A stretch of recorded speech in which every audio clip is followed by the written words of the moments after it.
Hey Frugivore, I'm Freelee. Welcome back to the Frugivore Diet channel. So today's video is a reaction to Abby Sharp. So I haven't done a video on Abby for quite a long time. I've had other videos to make, many others, but I think we can get back into a few Abby Sharp videos. Definitely checking out her What I Eat in a Day videos for a start. So if you want to see more of these videos, give them a thumbs up, or if you don't want to see more, you can give it a thumbs down.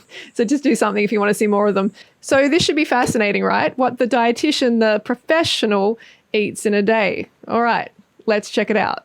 Okay, Frugivore, here we are on our old mate Abby Sharp's YouTube channel. She has 374,000 subscribers now, and that number is increasing all the time. And she's mainly reaching, I would say, young women with her message. And what exactly is Abby Sharp's message? Okay, I've done these videos in the past on Abby Sharp, trying to help her audience make the connection. And I've outlined the foods that she's been recommending and just demonstrating how they're actually dangerous. They are unhealthy and they shouldn't be recommended to young women around the world. But unfortunately, Abby Sharp is more she seems to be more interested in taking sponsorships. Today's video is sponsored by Built Bar. In recommending foods and supplements and, teas and stuff like that to her audience, using her dietitian, label, her position as a professional to basically make money. Today's vlog is sponsored by FODdy,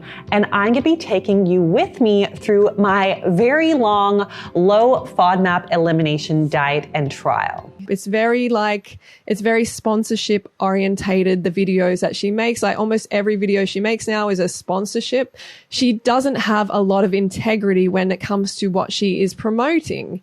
And I find that really sad because if you're putting yourself out there as an authority on, what to eat, and you're saying, hey, I'm a professional, I earned this piece of paper, you should listen to me, then your recommendations should really be healthy, right? It just really seems like this is just a money grab for Abby. And I think that's really disappointing. And I think it's abusing your position as a professional. People come to you, they're like, she's a dietitian, she must know what she's talking about. So as a dietitian, Abby's recommendations shouldn't be based on who is sponsoring her or who is paying her the most. As an entrepreneur, like she says in the title here, What I Eat in a Day in the Life of a Mum, Dietitian and Entrepreneur. So they shouldn't be based on who is paying her. It should be based on what is healthy, right? But look, we know that anyone can earn a piece of paper. We can study and we can get a piece of paper that's based on industry funded research that is looking after the meat and dairy industry, when we make recommendations,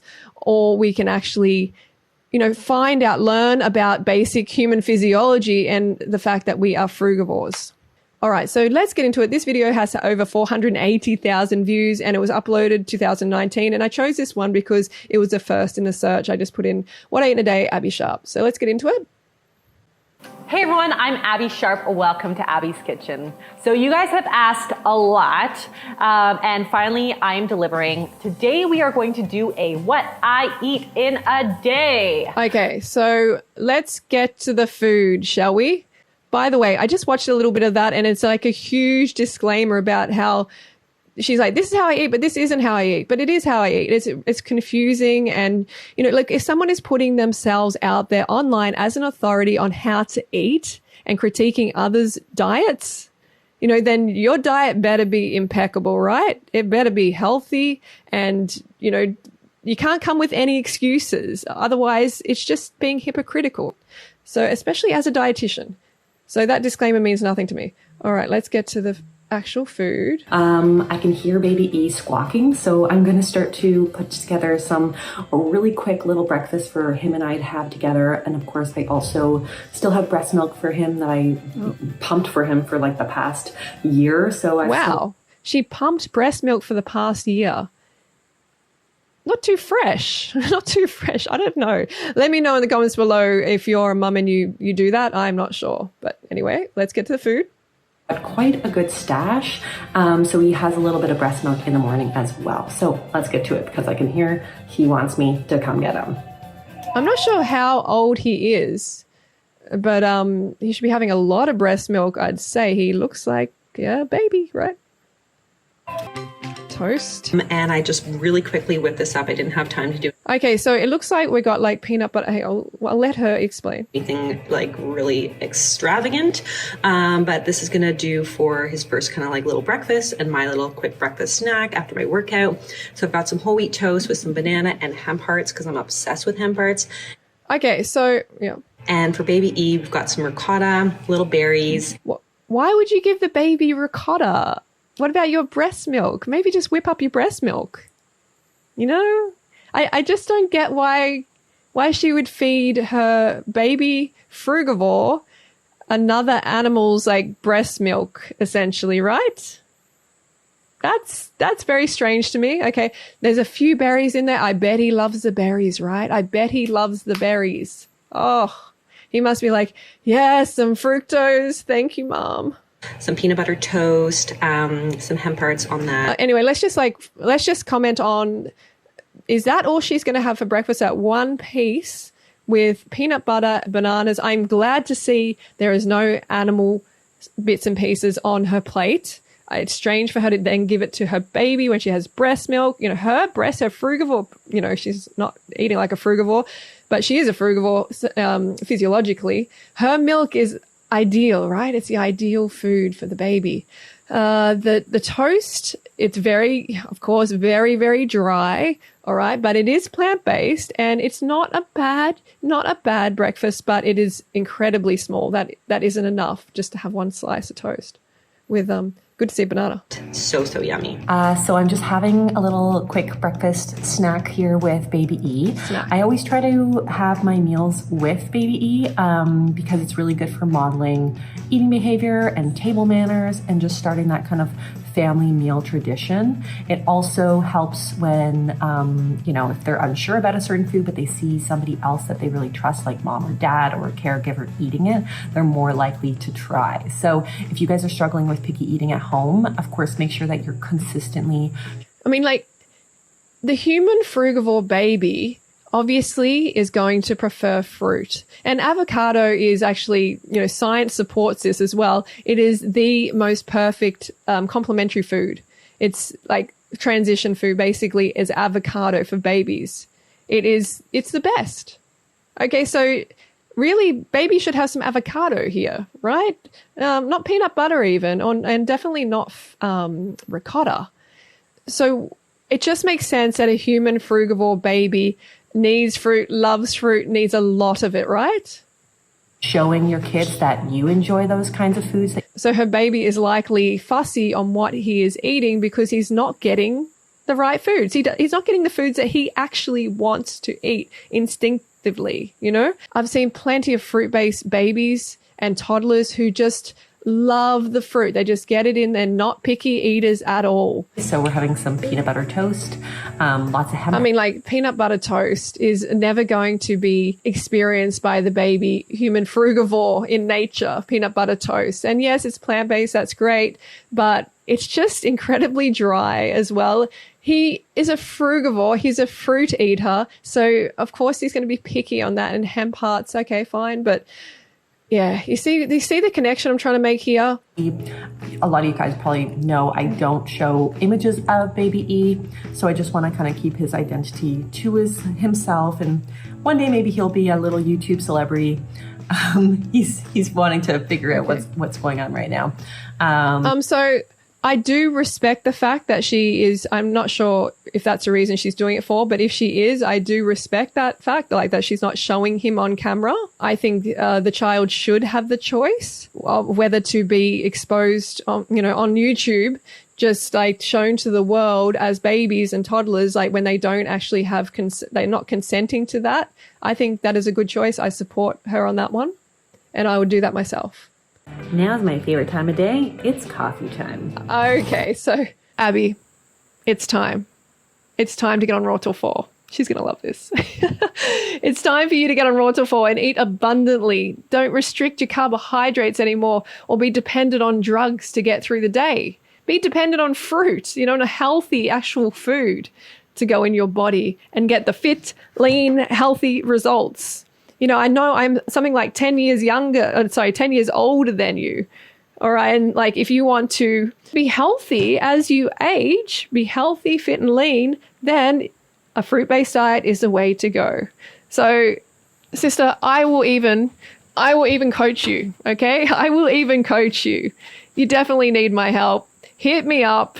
I'm here to help. We are here to help, right? We're here to help. So you can get the physical book on Amazon, or you can get the ebook instant download. It's in the description below, the link to the bundle as well. Check it out. Change your life forever. Abby, jump on. It's time. Oh. So her favorite time of day is coffee time. I'm not surprised. I'm not surprised because she has a sweet fruit deficient diet. That's it. She has a deficient diet, so she's going for the coffee. Got to get the sweet fruit in there, or you are going to go for other energy sources that are actually just stimulation. Like, this is not food. This is not food to put in your body. Okay, this is just pure stimulation. This is a drug. It's the most widely used drug on the planet.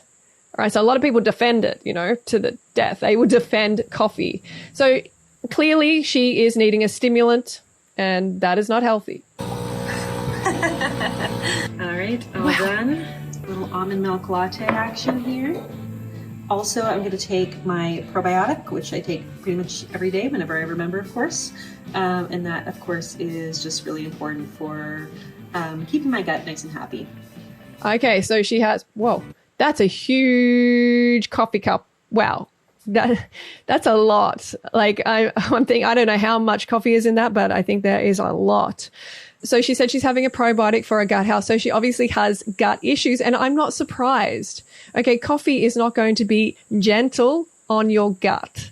It's not going to be a benefit. It's not going to be healthy. And also, you know, the way that she eats in general, I've seen in the past, and she's eating meat and dairy. She's eating animal bits and pieces. So I'm not surprised that she has a gut microbiome that is not healthy. It's not a healthy balance. So she has to take a supplement. She has to take probiotics. You know, she's not having enough sweet fruit, which helps incredibly with your good gut bacteria population. Wow, that's big. At first sip is pretty much my favorite part of the day. So wow. So the first sip is pretty much her favorite part of the day. She's addicted, okay? She obviously has a deficient diet. I know a lot of you are going to want to defend coffee because you have it, but you just have to hear the truth. This is not food. This is a substance. It's not meant to go in your body. It's just a psychoactive stimulant. And it's not, you know, of any benefit to your health. It's only of a detriment to your health and to your sleeping pattern. You know, it's just, there's a lot of things that we can talk about with coffee. You know, I'm not a fan. And that video will come eventually. Let's get to it. I'm going to make a really quick little frittata. Frittata. So that means she's got the hensies in there. She's got the unfertilized reproductive cycles of a chicken, right? Great way to use up any leftovers that you have in the fridge, and it's baby E loves it. It's a great way to get the iron in, of course, from the eggs. Okay. Oh, the iron in from the eggs.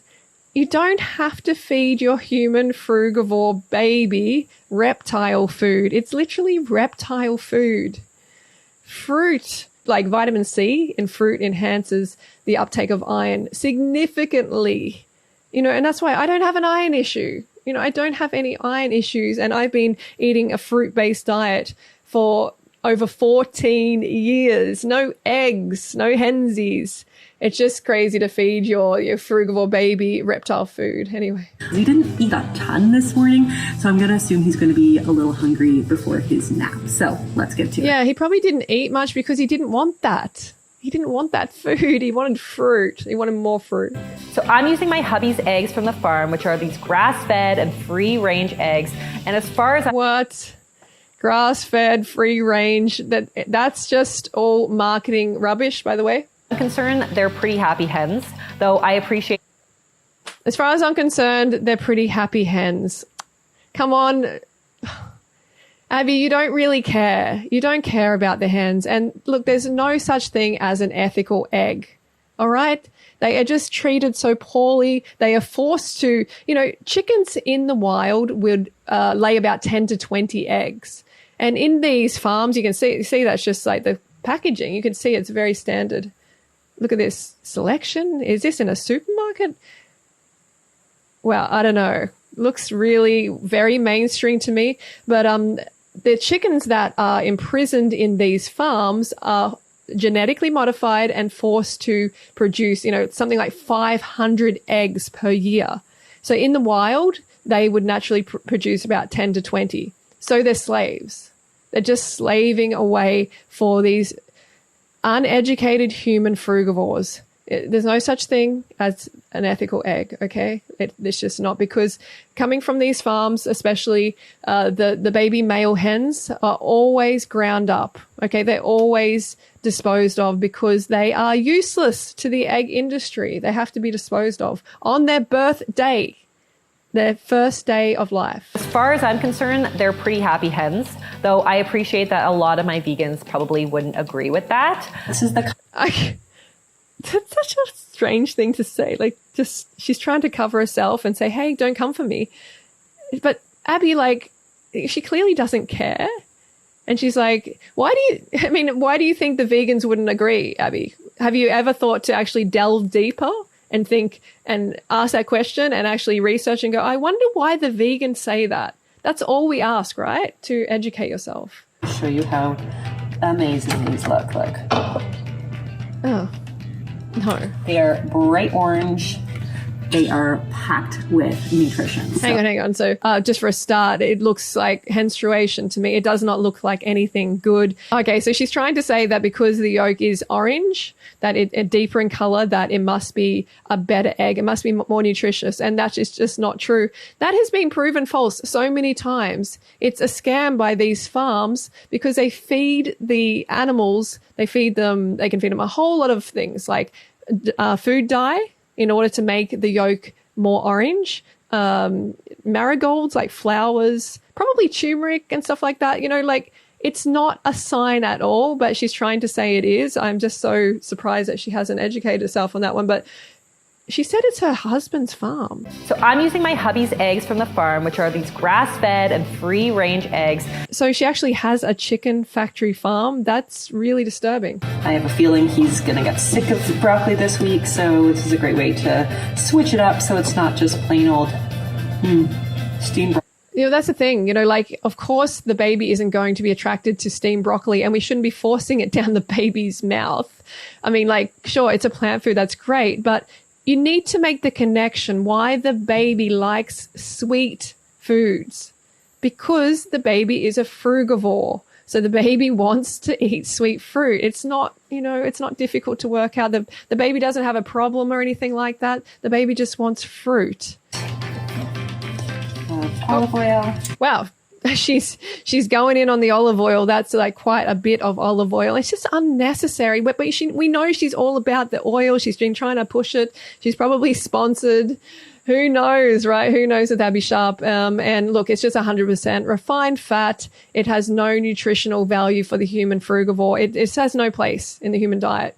Let's not lie to ourselves. And some cheese. Oh. So I always have cheese. This is like a really good kind of natural buffalo mozzarella, which is super melty and... Oh, gosh, buffalo mozzarella. So she's feeding her frugivore baby buffalo secretions from the buffalo teat. It's disturbing, right? It just is no. It is like very, very wrong to do this. Why doesn't she turn her breast milk into some like mozzarella instead? And baby E loves it, so I keep a little bit shredded just for him for snacking as well. The hormones in the buffalo dairy is going to be quite extensive, and that going into the human frugivore baby as well as her it's just not healthy. You can look into it, actually really educate yourself on what is contained within these foods, and they're not really foods, but Yay. Wow. So that's a lot of eggs, right? She put a lot of eggs in there. That's a lot of cholesterol, and obviously not healthy for her arteries, not healthy for her baby's arteries. So we've got some little frittata for baby E, some kiwi, some avocado. It's great to see avocado. It's great to see kiwi. Avocado, like I said, is one of the most perfect food for babies. That is confirmed by science, complementary food. obviously the egg, like the frittata, that should not be there at all. This is her serving. I'm gonna have the same thing, just a slightly larger portion. Look at how yellow those eggs are. So she's not eating very much here. And I've got lots.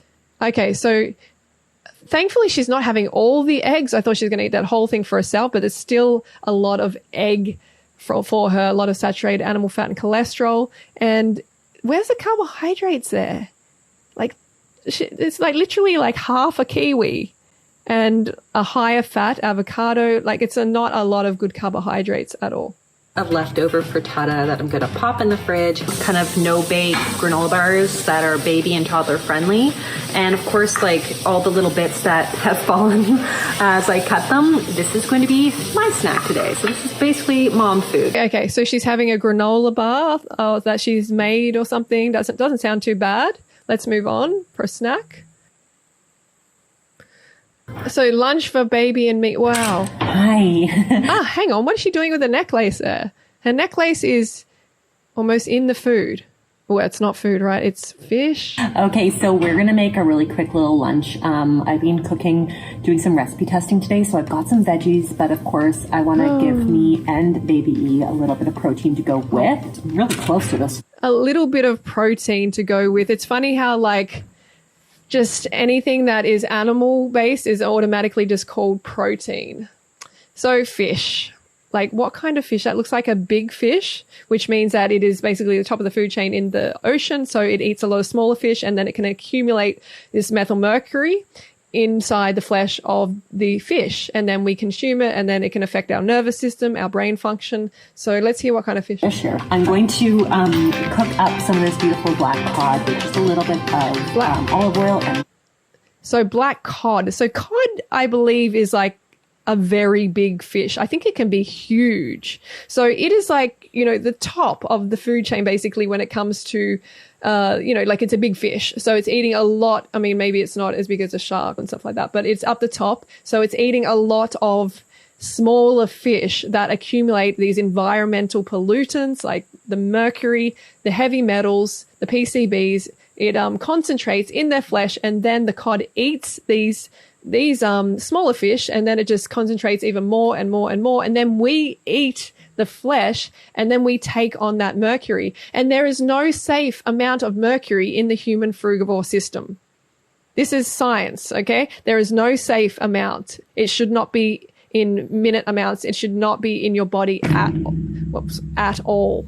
So this is dangerous, toxic food that she's having. Juice, keeping it super, super simple. And so, yeah, I'm going to get to it. It's really disturbing that she is feeding this to her frugivore baby. Like, it's really wrong. It's really, really wrong. And it's dangerous, especially for his little nervous system. He's just developing. He's going to have behavioral issues, like it's very likely he will have behavioral issues associated with the consumption of this mercury. I mean, just for a little bit of extra information, like the methylmercury poisoning can cause like seizures, shaking, tremors. It's blindness. It can cause blindness, impaired vision, lung damage, developmental delays in children. Developmental delays in children, numbness and nerve pain, and also new evidence suggesting that mercury can alter cardiovascular function, leading to high blood pressure or even a heart attack. And the mercury is especially toxic to the nervous system of a developing fetus. It can cross the placenta and cause damage to the kidneys. It's dangerous. Do not go there. Okay, so this is this awesome peach and roasted red pepper Romanesca sauce that I made for this recipe that I was testing today. Well, she said only like 2 ingredients there, but I'm not sure what else is in it. But if it's plant-based, that's great. This is the recipe actually I was testing. It's this beautiful... Okay, so she's got cauliflower. Look, you can see that she is going for lower carb. She is definitely going for a lower carb style of eating here, because cauliflower, she's using it to like replace kind of like the carbohydrate factor component of the plate. I needed a quick little fix. This is decaf almond milk latte, just because So decaf still contains caffeine. So she says she needs it. She needs a coffee. try to stick to now 1 coffee a day. I've really been trying to cut back for fertility sake. I've really been trying to cut back for fertility sake. But also because it's the afternoon now, and I know that if I have too much coffee in the afternoon, I am not going to sleep well. And There you go. You're not going to sleep well. Exactly, because it's just overstimulating for the brain. It's essentially toxic.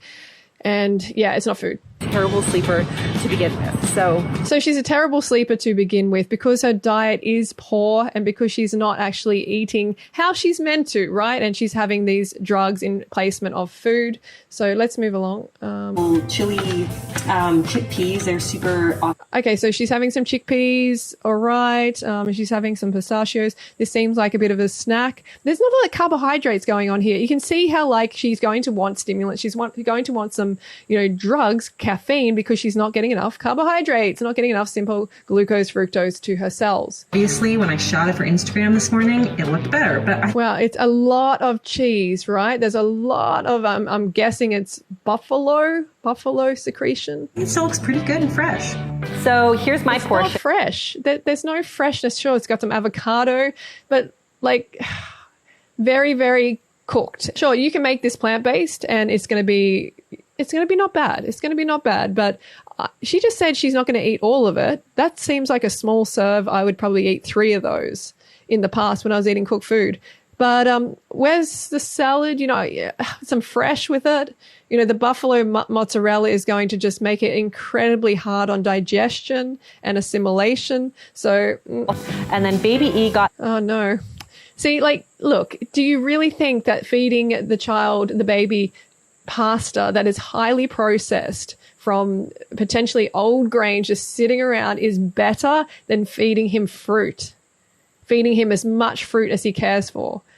Do you think it's better? Of course it's not. He wants fruit, and that's why in other videos he's thrown, like she's trying to feed him like lamb cutlets and stuff. He's thrown it across the room. He throws like these high protein foods, she says herself, across the room because he wants fruit. He wants sweet stuff, and she is holding that back from him. One thing that I want to point out is that, yes, I served my son dessert at the same time as the rest of the meal. Dessert.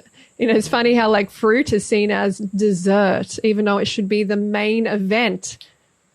If only people would learn about basic human frugivore physiology. And I do this, of course, to remove the novelty factor around dessert and sweet foods.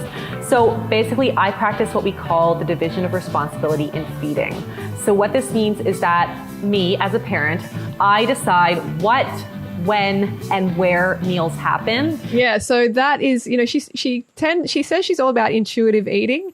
That's obviously not being intuitive, allowing her son to eat intuitively. And my son decides if and how much he's going to eat. Yeah, but he's not allowed to choose the fruit. He's not allowed to have how much. She won't give him as much fruit as he wants. And I also don't want him to learn that like the vegetables and the protein are the gross foods that he has to drag himself through. Yeah, why do you think? Why do you think? Because he doesn't want these overcooked veggies and he doesn't want this flesh.